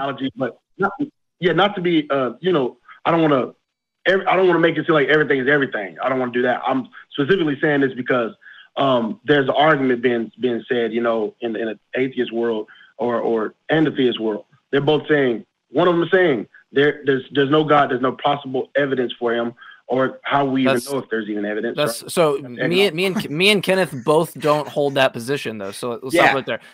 Like, look, I'm a Gnostic atheist. Real fast, Zealous. I'm a Gnostic atheist, which means I don't think gods exist in all the conceptions or God hypothesis that have been presented to me. I'm a Gnostic atheist, but I have to be agnostic towards some conception that you could just make up right now, because I can't know. I don't have a logical contradiction in the concept of God to give to somebody, and so that's not the case. We merely have we just don't accept the proposition that the God exists. But if you tell me that the Christian God exists, I'll go further and say that God doesn't exist, and I can demonstrate that to you through various or a myriad of different. Zealous. I'd like to try to just break this call down to the simplest possible terms. Okay, just because we are starting to run a little bit short on time, and I just want to try to tighten this up. Okay, I don't feel like I'm part of the conversation, really, half of it, because we kind of said a little bit. And you guys ran with it for a little bit. I really wanted to just make right. So that's what I'm doing is I want to return to the original thing here and give you an opportunity. So it sounds to me like what you're saying is that it's like, wouldn't it be interesting if reality is like a video game and God is the person playing the video game? And if that's what you were saying, wouldn't that be interesting? No. I would be like, you have to listen. You have to listen. If that was what you were saying, I would be like, yeah, that'd be interesting. But what it says here on the call screening thing is that it is logical to say that God is like the person playing a video game, and that is the reality that we are all in. And I don't know how you would establish that as being the case. Is that what you're saying? Is that God is like a person playing a video game of reality? Not exactly. I was saying God would be like the creator in my analogy. What you're saying could be entertained, but not. Okay. But you could, what I'm saying is that one could exist outside of the physical realm, the known realm that we know. We have a demonstration. Wait. Zealous, do we have a demonstration of that? Zealous, let me make sure I understand what you're saying. It sounded to me, Zealous. Ask the question. Zealous, hang on. I got to ask you this. So it sounded like what you just said is that it's possible for a creator God to exist somewhere outside of reality. Is that what you just said? I believe they can do both. Yes, believe both. Yeah. Both what? What are the both? The both is going in and out of different realms. Like, for example, like what we talked about was the Oculus a little bit. And it could be that we late and delayed in what we know right now because we were not the pre-existing. And this being we right on this pre-existing state, he probably had foreknowledge way before we even had our Oculus or even come into existence. Because we have a gradual thing. I'm sorry that I keep butting in, but I have to kind of control the show. So so you're making claims about what could be and about what's probable with respect to an entity that exists outside of reality, but then can also exist within reality. And my only question for you, the big question is, how do you know that thing could exist? Oh, then I jump from that realm just knowing that it's very possible based on our latency of intelligence and stuff like that, but still giving us credit. But I jump from that to specifics, like what you talked about when it comes to Christianity, right? Or any other religion. You're 10 steps ahead of answering the question. I'm just asking you really, really simply and straightforwardly. How do you know that this God could exist? Zealous, you didn't answer the question. You got to slow down, man. If you let me answer it, I'll actually say it like out of respect for real. This happens in Clubhouse too. It's like I know we don't know each other. That's the reason why we're not able to actually know if that person knows. No, there's a difference. This is a show. All I'm asking you to do is just answer the question. So I want to give you the floor, and we're trying to keep it on track. Yeah, I want to give you the floor so you can answer the question. So just again, the question is, and when you're talking, you're not hearing what I'm saying. The question is, how do you know this God could exist? Brother, that's if you let me answer it, I will answer it. So answer it. What I call it. Answer it. Just answer it. It should start with because and then answer the question. Yeah. Yeah. Because why? Okay. So if the next words out of your mouth aren't answering the question, I'm dropping the call. How do you know this God could exist? Okay. All right. Because first of all, when you deal with the let's see. So you have physical evidence. You have physical evidence for the stories in the Bible.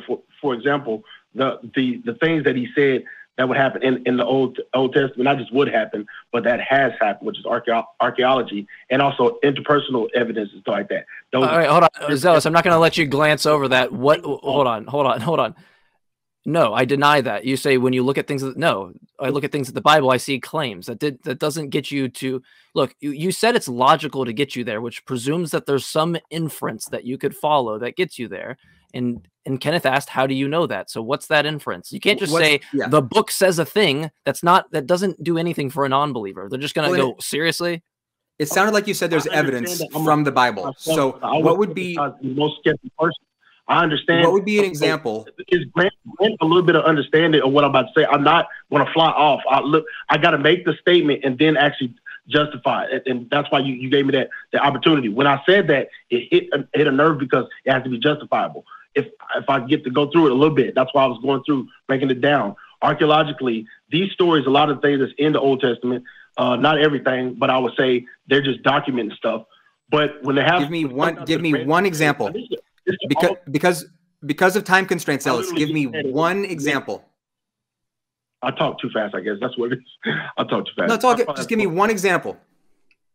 Yeah, that's what I'm doing. I literally said it. If anybody was listening, I said Red Sea Chariot. You said archaeological. You said archaeological. Wait, hang on, Jmike. So you're saying, did you say Red Sea Chariots?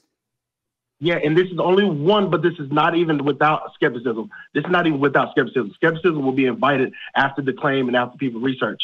Now, this is what I believe about skepticism and also making the claim. Anytime when it comes to atheists and theists and stuff like that, anytime someone makes a claim, I'm not gonna put down anybody that's going to skepticize because you have to do the skepticism step. You have to. So what I'm saying to you is this: I feel like from watching this, being an alien here on this earth, watching people. I see after the claim is made, Just what I'm saying. I'm saying after the claim is made, it seems like people automatically assume this doesn't exist because somebody doubted it. The point of doubt does not make something not exist. Zealous, that's not what anybody is saying. What we're saying, nobody's saying. I doubt that your claim has been Zealous, real fast. I'm not gonna let this go past. You can't straw man the position and go because a person might doubt what is said that it doesn't exist. That's not the position, right? The position is that it either is substantiated or it isn't, and I'm rational in accepting it. We need to break this down to an even simpler place. So Zealous, hang on, buddy. I want to help you out. So okay, so a moment ago, let's just keep this super simple, okay? Because we are very short on time.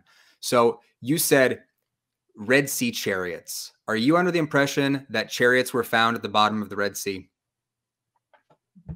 No, I'm under the impression of studying it and then also the scientists reporting it. Okay, so that's just a simple yes. So let me just go down this track with you. Okay. So if we stop at each point, we have to stop. We have to stop at each station. That's good. But just know there's more detail to everything. It's not Zealous. Just I'm muting you because you're going down a rabbit track, and this is so simple. Okay, what I'm about to do with you. Okay, so whether or not I believe you or not, let's say for the sake of discussion that chariot components, let's say a whole bunch of chariots, full chariots, were found in the bottom of the Red Sea. What does that have to do with a God existing?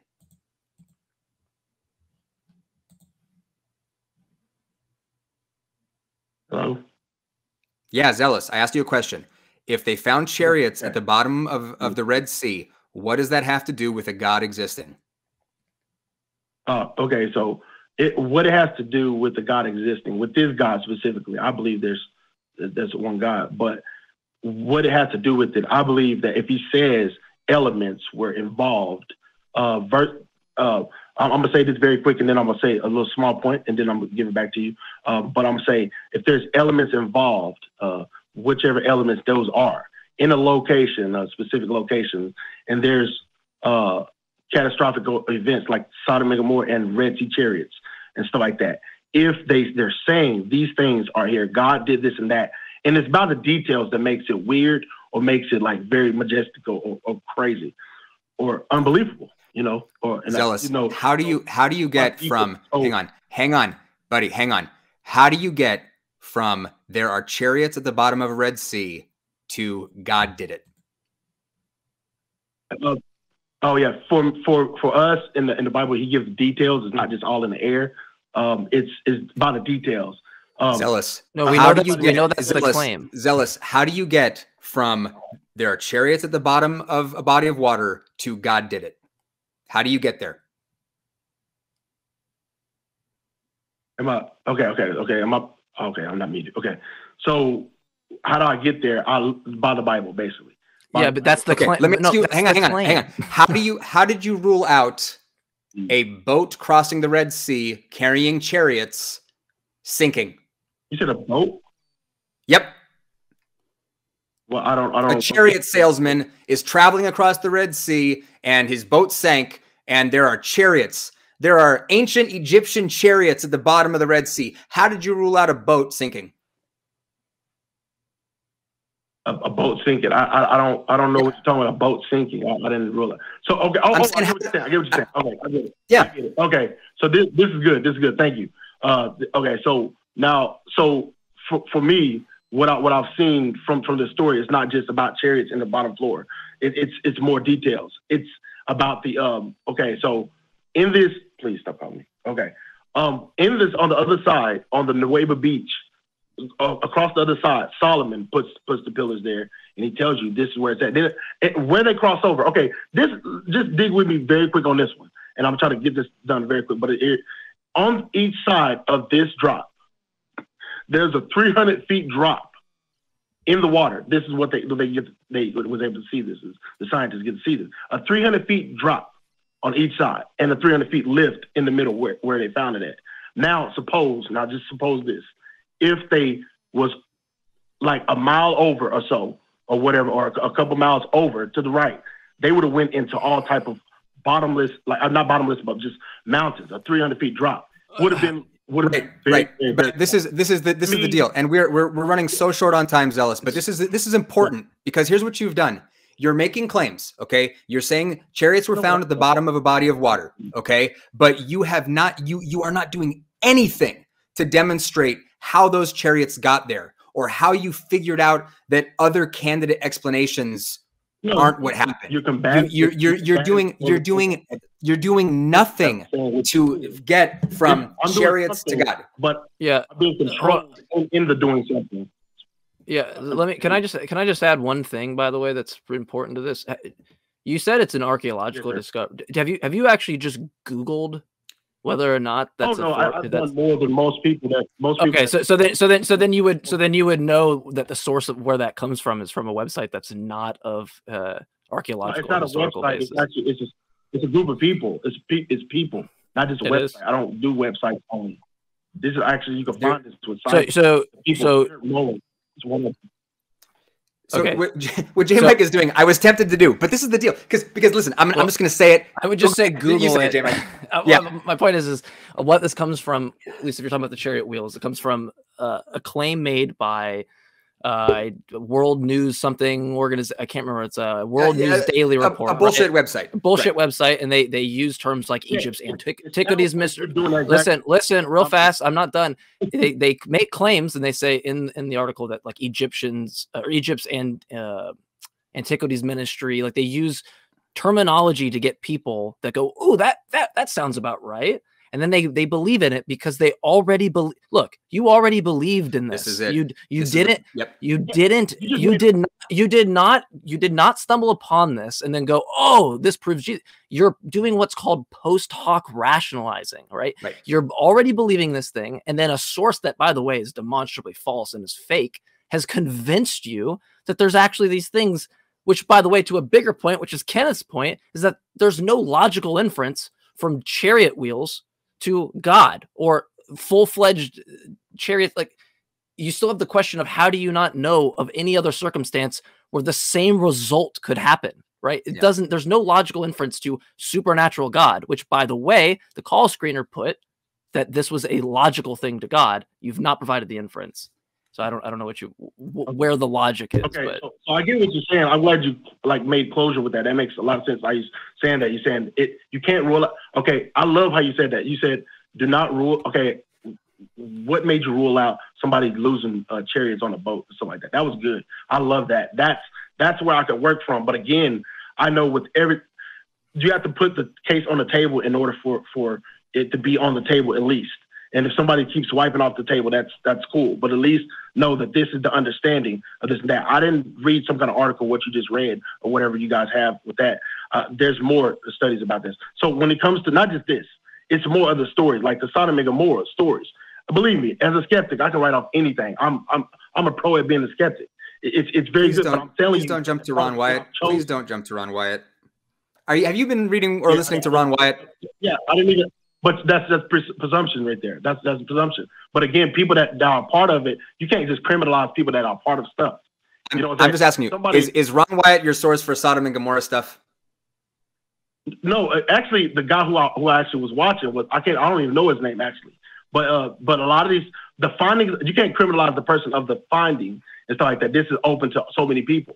If you what do you call that? What did Martin Luther King say? I think but anyway, basically, if you criminalize somebody, you make someone look at as a bad person, or just like, hey, atheist, stay away from this guy because you know why? He fights against what we actually, believe in, what we go against. We're skeptics against him. So let's go against him. We're going to end on this. What is? Give me in 30 seconds or less. Give me what's the evidence for Sodom and Gomorrah? Is it pillars of salt? Sodom and Gomorrah. Is it sulfur in the ground? No, it's not just sulfur. Basically, I feel like based off, like when I debated Islam, they didn't have evidence for the things that they said was there. They said that this and that was there. It wasn't even there. None of you guys have evidence for the things you claim. Yeah, they are just as convinced as you are. Isn't that interesting? Stop calling the Christianity, you can't treat them the same. Because I can't treat them the same. They both have no epistemic merit. What are you talking about? I feel like the worst theist is the person who says that something is there. and they said something is there, and the elements are not even really at least there on the table. Like right, to me, it's already scary to say that there's a God that did all this stuff, and then go research it. That's even more scarier. Because it's not about being zealous. It's not about being scary. Look. Let's go back to pillars assault or whatever, right? You think there's evidence to prove the claim. The problem is, it's really simple. It's really simple. People can write down things that actually happened. They can go, oh, you know what? There's this. There's Judea. There's this place over here, right? They can write down things, and we could go back and go, oh, okay, it's the case that this thing existed. So, somebody right now could go, or 1,000 years from now, could say that there was some like big explosion, and it was so big it reached during a Talk Heathen call. It started in Atlanta, where I live, and then it traveled all the way where Kenneth is at, right? And it obliterated the show, and it was over, right? In that radius. And we could point out when somebody goes, well, there was a Jmike, there was a Kenneth, there was a Talk Heathen, there was an Atlanta, Georgia.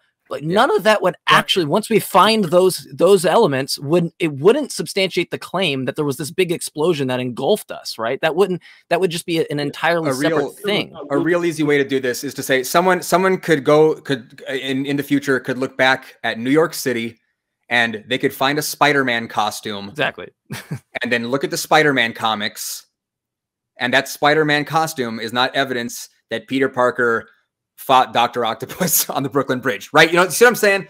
So look, we presume that is already false already, that is just a cartoon or something similar like that. And that's already presuming that it's already in the presumption is not that anything is false. The presumption is not that anything is false. I'm saying to you, we're dealing with our reality. We're not dealing with the comic book. We're dealing with stuff that's elements. I beg to differ that we're dealing with a comic book. We're trying to deal with reality. So listen, we got to wrap the show, but yeah, this is the whole thing. All right, is that the arguments that you're trying to make here, like Mike said, there's no inference here. You're not tying the evidence or lack thereof to a conclusion. Okay, so we got to wrap.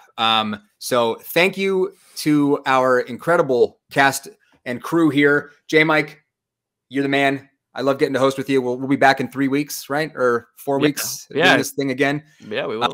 Can we get to the crew cam real fast? I know we've gone over. This has been a long one. Thank you guys so much for everything that you do. Thank you to the mods. Thank you to everybody out there. Let's get some love rings going. If you're an essential worker, like the people in our crew who are essential, everything that they do, we love you, we value you, we appreciate you. And whether or not you're an essential worker, we just want to thank you for tuning in. We really appreciate it. If you don't believe, this is your community. We're here for you. I hope you get plugged into the Facebook group. Take advantage of the fact that this is a community. We want to connect with you, fellow heathens out there.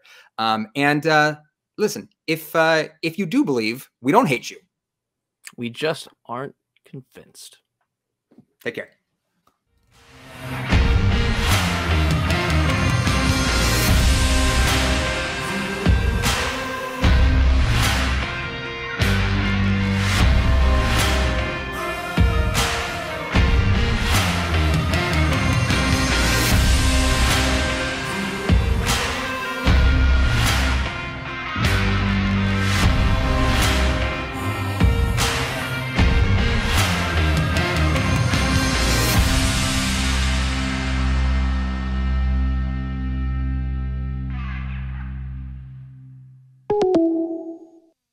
We want the truth, so watch Truth Wanted live Fridays at 7 p.m. Central. Visit tiny.cc/YTTW and call into the show at 512-991-9242 or connect to the show online at tiny.cc/calltw.